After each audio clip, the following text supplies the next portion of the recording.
Have you ever been in a room where everything seems to be falling apart? The air is thick with tension. Voices are rising. A sense of chaos begins to take over. Yet, amidst this escalating turmoil, one person remains completely still and composed. They do not panic. They do not raise their voice. They do not get swept away by the emotional current. They observe the situation with a calm, steady gaze. Their presence acts as an anchor in a stormy sea. This quality is something we instinctively admire and respect, a quiet power that seems almost superhuman in high stress. These individuals don't react impulsively to pressure. While others are driven by immediate emotional responses, these people operate from a different, more centered place. They don't lose control of their feelings. Because of that internal stability, they often gain control of the external situation. This isn't achieved through force or dominance. It happens organically. Their unshakable demeanor signals strength and reliability. People are drawn to them for guidance and reassurance. People instinctively trust someone who can maintain their cool when it counts.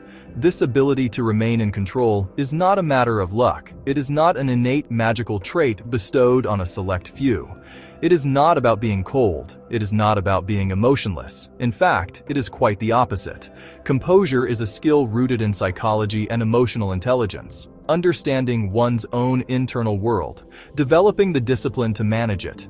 Those who seem unshakable have mastered their own minds, turning panic into thoughtful action and leadership. We will explore the hidden psychological patterns behind this calm authority. We will unravel why emotional control signals strength and confidence. We will show how reactive, impulsive behavior weakens your influence. We will examine the science behind staying composed under pressure. We will understand why most people lose control in stressful situations. The journey is not about controlling others. It's about the ultimate form of power, controlling yourself. True authority starts from within. To understand this unshakable quality, we must first look at the human brain's fundamental wiring. It's a biological masterpiece, an intricate network of systems perfected over millions of years. And at its core, our brains are designed primarily for one thing: survival. This ancient directive shapes every thought, feeling, and impulse we experience. When faced with a perceived threat, whether it's a looming deadline, a sharp criticism, or a sudden emergency, an ancient and powerful system is activated. This is your amygdala, the brain's emotional smoke detector, sounding the alarm. Instantly, it triggers the HPA axis, flooding your body with stress hormones like adrenaline and cortisol. Your heart pounds, your muscles tense, and your focus narrows. This is the physiological cascade that prepares you for what comes next. This is commonly known as the fight, flight, or freeze response. There's also a fourth, more subtle response, fawn, where we try to appease the threat to de-escalate the situation. This reaction is incredibly fast, automatic, and overwhelmingly emotional. It is a primal instinct that bypasses our rational thinking, our prefrontal cortex, in favor of immediate, self-preservative action. For most people, this is the default setting. The amygdala hijacks the controls, leading to impulsive decisions and escalated emotions when the pressure mounts. Now, a common myth is that emotional control means suppressing or ignoring these feelings. This is not only ineffective, but counterproductive. Suppressed emotions don't disappear. They fester, often emerging later with greater force. The individuals who consistently stay in control, however, have cultivated a crucial skill. They don't suppress their emotions. They regulate them. They have trained themselves to create and hold a small but powerful space between the stimulus and their response. In that brief moment, that critical pause, everything changes. This pause is the birthplace of intentional action. It's where you shift from being a passenger on an emotional roller coaster to being the operator of the ride. It is within this sliver of time that they make a conscious choice. They choose not to react based on a surge of adrenaline. They choose not to escalate a tense situation with more emotional fuel. They choose not to let their feelings dictate their behavior, preventing a complete emotional takeover. Instead of reacting, they respond. A reaction is automatic, a knee-jerk reflex driven by instinct and past conditioning. It's fast, thoughtless, and often regrettable. A response, on the other hand, is a considered action born from awareness and intention. It's a choice aligned with your values and long-term goals. This distinction is the core principle behind emotional control. It's the difference between being controlled by the situation and being in control of yourself within the situation. Your ability to pause and choose your response directly impacts how others perceive you, the quality of the decisions you make, and the ultimate outcomes you create in any given scenario. People are naturally drawn to and willing to follow those who demonstrate stability under pressure. This is because stability is a clear indicator of reliability and sound judgment. It signals that you are a safe harbor in a storm, someone whose actions are guided by reason, not just impulse. Over time, this reliability builds a foundation of genuine authority. Many people mistakenly believe that control comes from being the loudest or most dominant person in the room. They confuse force with power. However, true control and influence often stem from restraint. It is the power found in not reacting when provoked by others. It is the wisdom in not speaking when silence is more effective. It is the discipline of not allowing fleeting emotions to steer your actions. This calculated restraint creates a potent psychological advantage, because the person who can master their own reactions ultimately controls the entire dynamic of the situation. They set the emotional tone, and in doing so, guide the outcome. The key to escaping the cycle of automatic reactivity lies in a concept we introduced earlier: the pause. This is the moment of conscious awareness. You can learn to insert it between the stimulus and your response. Visual stimulus. Visual pause. Visual intentional response. While the brain's stress response is incredibly fast, it is not instantaneous. There is a small window, often just a fraction of a second, where you can catch yourself before the amygdala hijack. In this moment, you can shift from victim to master of your mind. Training yourself to recognize and use the pause is the foundation of emotional control. This training is not about suppressing emotions. Emotions are valuable information. Anger might tell you a boundary was crossed. Fear might signal a real risk. The goal isn't to be emotionless, but to stop emotions from taking over your thinking brain. By creating a pause, you give your prefrontal cortex, your rational mind, time to come back online. That lets you observe the emotion without being consumed. You can acknowledge the feeling of anger, you can acknowledge anxiety, but you don't have to act impulsively. You create space to choose a thoughtful, intentional response. How do you train the pause? It begins with awareness. Start with simple practices like paying attention to your breath when stress rises. One deep, slow breath can interrupt the stress cascade and give your prefrontal cortex a moment to engage. You can mentally name the emotion, "I am feeling angry," or "This is anxiety," which shifts you from experiencing to observing. These small acts are exercises for your brain, strengthening neural pathways for self-regulation and impulse control. It's mental weightlifting.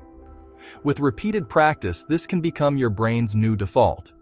At first, it will feel hard and unnatural. You'll likely fail and react before you remember to pause. But each time you catch yourself, you rewire your brain. Over time, the pause gets more accessible and automatic. The space between stimulus and response widens. You'll notice you're no longer at the mercy of triggers. You'll train your brain to default to calm awareness, allowing you to respond to life's challenges with intention and unshakable control. Section 1. The silent language of strength. In any human interaction, we are constantly sending and receiving signals far beyond the words we speak. These nonverbal cues are the bedrock of communication, often conveying more truth than our carefully chosen words. Our posture, our tone of voice, the pace of our speech, the steadiness of our gaze, and our overall emotional state, these elements communicate volumes about our internal world. An open posture invites collaboration. A measured vocal tone conveys authority and reason. Steady eye contact signals confidence and sincerity. Together, they form a mosaic of our inner landscape, visible to everyone we interact with. When you remain calm and composed in a high-pressure situation, you are speaking a powerful, silent language of strength. This isn't about appearing aloof or emotionless. It's about demonstrating an inner equilibrium that transcends the immediate chaos. This composure signals to everyone around you that you are not overwhelmed by the circumstances. It's a form of emotional contagion in reverse. Instead of catching their panic, they catch your calm. It demonstrates that you have the internal resources to handle the challenge at hand, that your cognitive functions haven't been hijacked by a fight-or-flight response. People instinctively perceive this stability as a form of confidence and competence. They see you not just as a participant in the crisis, but as a potential guide through it. It suggests that you see the full picture and are not lost in the immediate emotional chaos. This perspective makes you a reliable anchor in a storm of uncertainty. This powerful, unspoken signal of strength is what builds the very foundation of trust and influence. Think about who you would turn to in a crisis: the person who is panicking and shouting, adding to the noise and confusion, or the person who is listening calmly and thinking clearly, creating space for a solution. The answer is obvious. We are naturally drawn to those who exhibit a steady presence, because their calmness is contagious and profoundly reassuring. It tells our nervous system that everything is, or will be, under control. Section 2. Restraint as a source of power. Most people mistakenly associate control with dominance, with being the loudest, most assertive, or most forceful person in the room. This is the strategy of brute force: interrupting others, raising your voice, and pushing your agenda at all costs. However, this approach is often brittle and counterproductive. It triggers defensiveness, shuts down creativity, and breeds resentment rather than genuine cooperation. It wins battles, but loses wars. True, sustainable power often comes not from action, but from its opposite: restraint. It is the art of influence without force. It is the deliberate choice not to react when provoked, creating a space between stimulus and response.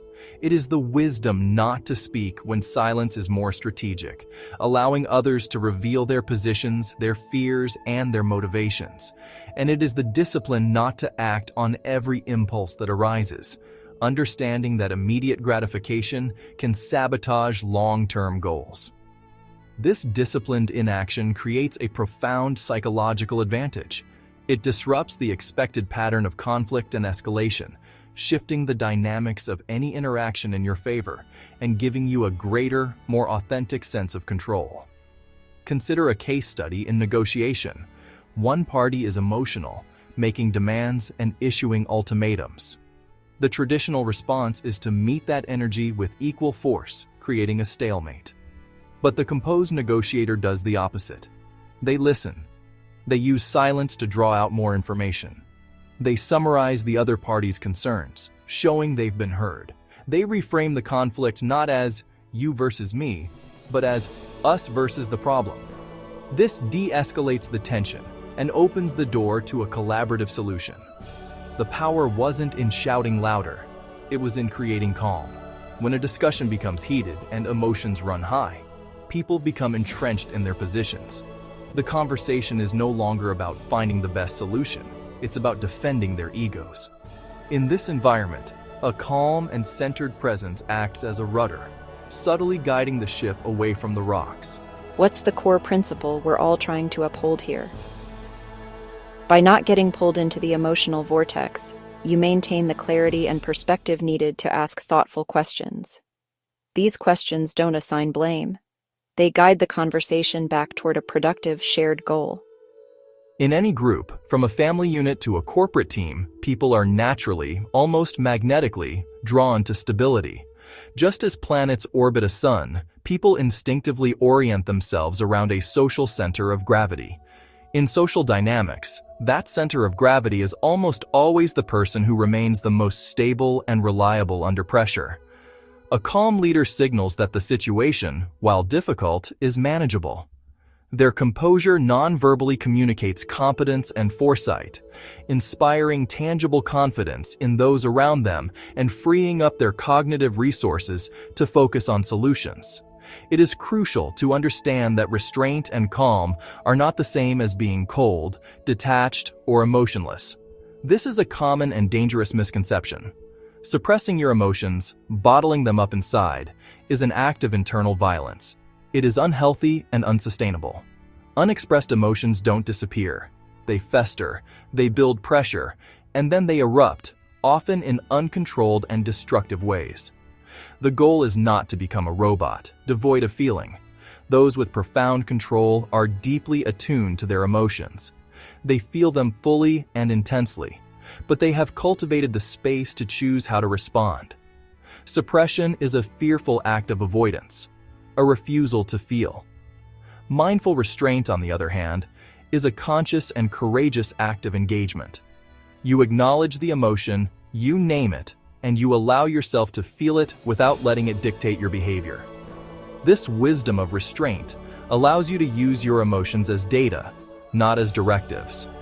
Your anger might signal a boundary has been crossed, prompting a calm but firm conversation. Your anxiety might encourage you to prepare more thoroughly for a presentation. You are harnessing the energy of the emotion and channeling it toward a productive outcome, rather than letting it run wild and cause damage. You are the rider of the wave, not the person being tossed about by it. Ultimately, this practice creates a deep and unshakable psychological power. It is the power that comes from knowing that no matter what happens externally, you have a choice in how you experience it internally. You are no longer a victim of circumstance, reacting blindly to the world around you. You become the architect of your own responses, designing your actions with intention and purpose. This is not about being cold. It is about being wise. It is not about weakness. It is the highest form of strength. It is the quiet confidence that comes from mastering your inner world, allowing you to navigate the outer world with grace, influence, and real, unshakable control. The concepts we have discussed are not merely interesting ideas to be passively consumed. They are a direct invitation to begin a personal practice. This isn't about abstract philosophy. It's about applied skill. Think of it as a structured 30-day challenge to fundamentally reshape your relationship with your own emotions. The transformation from being reactive to being responsive begins with the very next small stressor you encounter. It's a shift in perspective, seeing every challenge not as a threat, but as a curriculum designed specifically for your growth. It might be a frustrating email that lands in your inbox, a long line at the coffee shop when you're already late, or a disagreement with a family member over something trivial. These are not just annoyances, they are opportunities. They are your training ground, the perfectly imperfect moments for building emotional control and resilience. In these moments, your journey begins. For the first week, your task is simple. Remember to create a small pause. That's it. Don't worry about changing your reaction yet. Just notice the trigger and insert a moment of stillness. Just 1 second of conscious stillness before you act. In that second, you reclaim your power from the autopilot of instinct. In that pause, as you progress into your second week, practice one of the simple habits we've outlined. Take one slow, deep breath. Feel the air fill your lungs, hold it for a moment, and then slowly release it. This is the physiological sigh, a direct command to your nervous system to stand down. Notice how this small action can shift your entire physiological state, easing the tension in your shoulders and slowing your racing heart. In your third week, add another layer. Silently name the emotion you are feeling. Just label it: frustration, impatience, anxiety. This act of naming creates distance, transforming you from the emotion itself into an observer of it. Or you can ground yourself by noticing one physical sensation. The feeling of your feet on the floor, the texture of the chair you're sitting in, the cool air on your skin. These are not monumental tasks. They are small, steady actions that, when repeated, accumulate into profound change over time. This is the principle of compounding interest applied to your inner world. Do not be discouraged if you forget to practice or if you find yourself reacting automatically. That is not failure, it is data. That is part of the process. The goal is not perfection, but progress. It's about a gentle, persistent return to the practice, again and again. Each time you remember to pause, even for a moment, you have achieved a victory. Acknowledge it. This small reinforcement strengthens the new neural pathway you are building. Each time you catch yourself after a reaction and reflect on what you could have done differently, you are learning and growing. At the end of each day, take 2 minutes to jot down your progress. How many times did you pause? What did you notice? This simple act of tracking accelerates your learning. Be patient and compassionate with yourself. You are unlearning decades of automatic behavior. This is a marathon, not a sprint, and every single step forward, no matter how small, is moving you in the right direction. Begin today. Invite these practices into your daily life. Notice the moments when you feel triggered. Notice the space you can create. Notice how your relationships and your sense of inner peace begin to shift as you bring intention into moments that were once ruled by impulse. You become less a product of your circumstances and more the architect of your responses. You are no longer just weathering the storm. You are learning to navigate it with skill and grace. Control is not something you seize. It is something you develop, one breath at a time.